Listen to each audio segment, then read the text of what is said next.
అందరికీ నమస్కారం. నేను రవికుమార్, సివిల్ ఇంజనీర్. ఈరోజు మనం తెలుసుకునే విషయాలు ఏంటంటే సివిల్ ఇంజనీరింగ్లో మెజర్మెంట్స్, యూనిట్స్, దాని గురించి కొంత తెలుసుకుందాం. కొంచెం బేసిక్ విషయాలు తెలుసుకుందాం.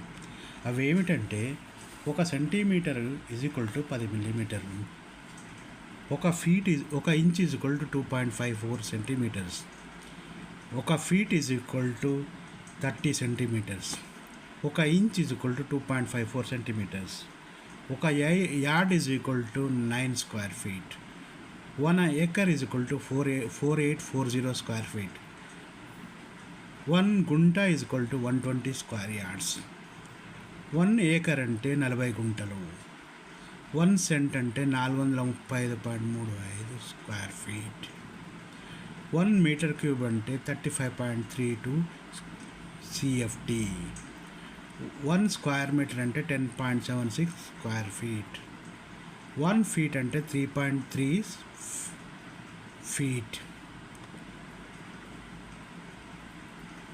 1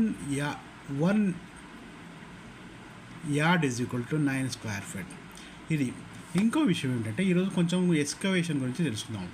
పెద్ద పెద్ద అపార్ట్మెంట్లలో, పెద్ద పెద్ద సైట్లలో ఎక్స్కవేషన్ అనేది జరుగుతుంది. మనం ఒక అపార్ట్మెంట్ కట్టించుకున్నా కానీ పెద్ద అపార్ట్మెంట్లో వాళ్ళు ఎలా ఎక్స్కవేషన్ చేస్తారంటే పెద్ద అపార్ట్మెంట్లో ఫస్ట్ ఒక సర్వేని పిలిపించి అతనితో మొత్తం ఎక్స్కవేషన్ చేయకముందు ఉన్న లెవెల్స్ అన్నీ తీయిస్తారు. దాన్ని అంతా స్టోర్ చేస్తారు. స్టోర్ చేసి దాని ఆర్ఎల్స్ అన్నీ క్యాలిక్యులేట్ చేసి పక్కన పెట్టుకుంటారు.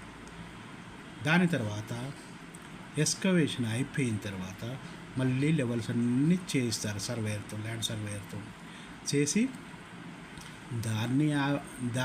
దాన్ని డాటాని పక్క పెట్టుకుంటారు.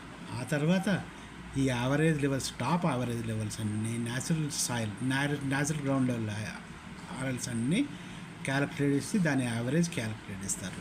ఆ తర్వాత బాటమ్ ఎక్స్కవేషన్ అయిన తర్వాత అవన్నీ లెవెల్స్ యావరేజ్ ఆర్ఎల్స్ అన్నీ యావరేజ్ చేసి యావరేజ్ ఆర్ఎల్ తీస్తారు. So top average RL, bottom excavation average RL bottom excavation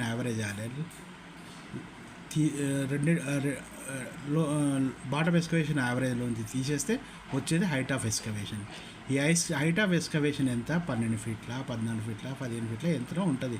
దాన్ని ఆ స్క్వేర్ ఫీట్ను ఆ డెప్త్ 12 ఫీట్ ఉన్నట్లయితే దాని ఏరియా ఎంత ఎక్స్కవేషన్ ఏరియా ఇది, ఎన్ని యార్డ్స్లో ఏరియా ఇది, 1 ఎకరంలో ఎక్స్కవేషన్ అయిందా, 3000 స్క్వేర్ మీటర్స్లో ఎక్స్కవేషన్ అయిందా, స్క్వేర్ ఫీట్లో ఎక్స్కవేషన్ అయిందా అని దాంతో మల్టిప్లై చేస్తే మనకు CFT కానీ మీటర్ క్యూబ్ కానీ వస్తుంది. ఈ CFTని మీటర్ క్యూబ్ని క్యాలిక్యులేట్ చేసి ఇంత ఎక్స్కవేషన్ అయిందని క్యాలిక్యులేట్ చేసి ఆ కాంట్రాక్ట్కు పే చేస్తారు. ఇది ఇంతటితో ముగిస్తున్నాను. నమస్తే.